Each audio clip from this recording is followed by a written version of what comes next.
কি নাম ছেলে? পরান্দুলে। কোথায় বাড়ি? বেল পাহাড়ি। কি আছে সেথা? দারিদ্রতা। কি আছে সেথা? দারিদ্রতা। আর কিছু নাই? খিদের বালাই পড়াশুনো? কেউ করি না। স্কুল আছে? নয়কো কাছে, কত দূরে? দেবান্তরে। মাস্টার কটা? মোটে একটা। স্কুল চলে? গোলেমালে। বাবা আছেন?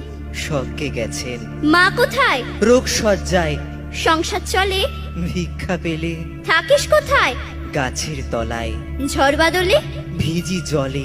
ডাক্তারখানা? একটাও না। অসুখ বিসুখ? সব ঝাড়ফুঁক। পূজা পার্বণ? শুধু শালবন। হিন্দু না বৌদ্ধ? জনযুদ্ধ। কেন হোলি? কি করে বলি? পুলিশ আসে? মাসে মাসে। এসে কি করে? মারে ধরে। তারপরে? জেলেও পড়ে। কি পাস